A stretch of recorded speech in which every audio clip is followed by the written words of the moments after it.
So it has been a very busy week for elections around the world.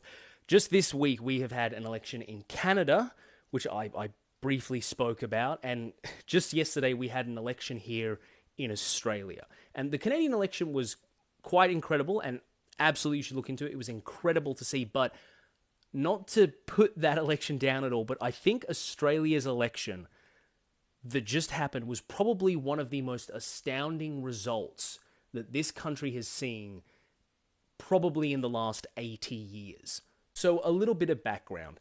Much like in Canada, the centre-left government here, the Labour Party, wasn't in a great position about 4 months ago when this election was coming up on the horizon. The Labour Party has only been in power for about 3 years, and the way it came to power wasn't exactly like a convincing win for them.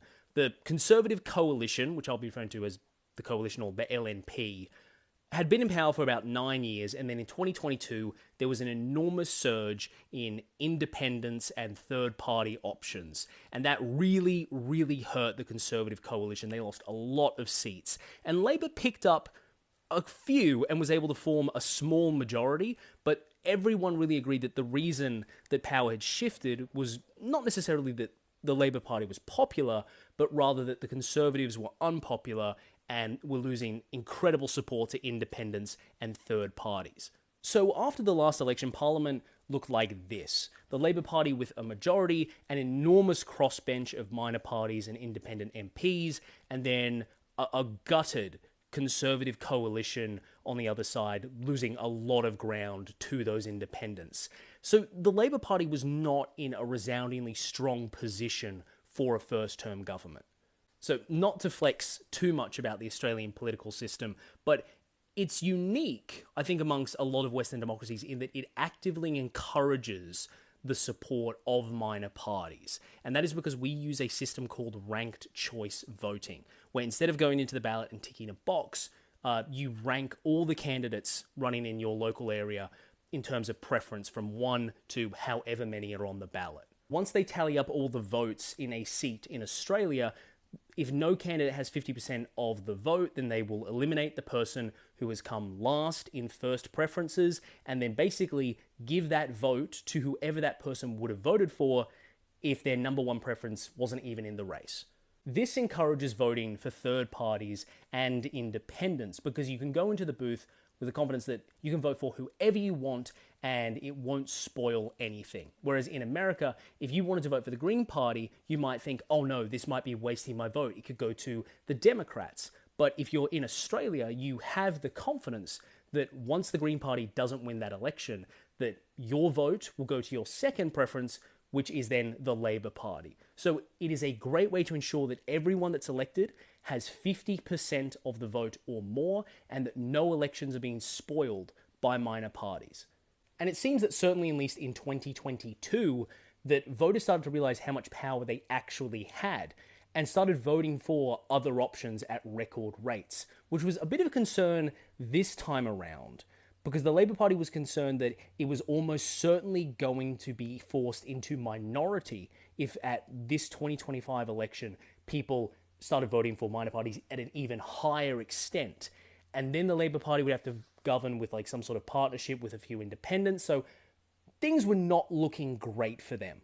As recently as December, it looked like it was game over for the Labour government. Polling was not going their way, and people were starting to ask, oh, could this be a defeat of a first-term government in Australia for the first time in almost 100 years? Was this going to be a historic defeat for them? But then the election campaign actually kicked off, and it became apparent that the Conservative coalition was one of the most tone-deaf, inconsistent, and profoundly stupid campaigns that has ever been put together in Australian history. And something that's very important to understand about the coalition is that it is exactly that, a coalition made up of 4 different conservative political parties that all work together with the goal of defeating Labour. And there's quite a lot of ideological diversity there, or there was, because in 2022, most of the seats that those independent and third-party candidates took from the coalition were those from the more moderate wings of the coalition. So the coalition was shrunk down and was way more right-wing and conservative than it had been for a long time. And the far-right branch of the coalition that's been running the show, that faction really doesn't have any fucking idea how to run a coherent campaign. Here are some of the highlights from the coalition's 5-week campaign. First of all, they said they were going to be the party that ended work from home. They were going to force all government employees, tens of thousands of people, to come back into the office full time. And sure, maybe there is some argument for government employees doing that, but how that came across to the entire Australian population was this guy hates work from home and he's going to try and end it. So they immediately backflipped on that policy, put their tail between their legs and said they would not be doing that. Second, they said that they were going to implement a Doge-style cutback scheme and fire 41,000 government employees. They immediately backtracked on that as well when polling showed that, once again, not a single person in the country liked that idea. The coalition then started talking about the fact that it was going to start relying heavily on nuclear power, with no costings, no timeline for how it would work, just a promise that at some point your suburb might have a nuclear reactor in it. And then my personal favourite, they decided that school curriculums around the country were too woke and that the federal government was going to directly intervene and rewrite school curriculums, which caused parents around the country to freak out because now suddenly the federal government would be dictating what students learned instead of local authorities. So they backtracked on that the day of the election, which, let's be honest, at this point, too little too late. So after all that campaigning, which I would describe the Conservative Coalition's campaign as kind of like watching weasels driving a clown car while high on amphetamines, in terms of trying to understand how incoherent and insane their decision-making was. After all of that, the polls really started to shift. I mean, really. It really became clear that Labor might actually form a majority government. It might not be a sizable one, but they are in the realm of actually forming a government by themselves. So what actually happened on election night?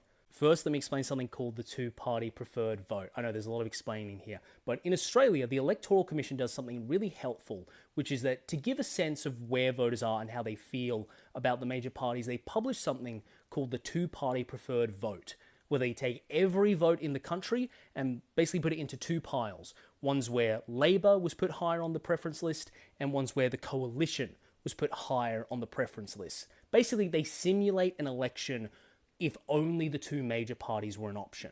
So at the end of the night, we get a number that looks like this, showing if only the two major parties are considered, none of the minors or the independents, what does support look like? And you get an idea of how voters really feel about just the two major parties.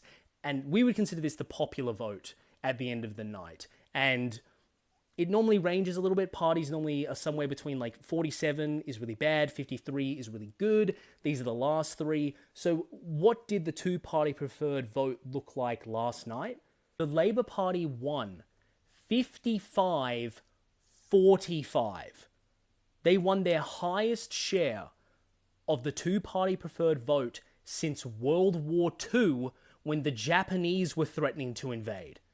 They are also on track to win 93 seats of the 150, which would be the most seats they have ever won in the country's 124-year history. I enjoyed the election.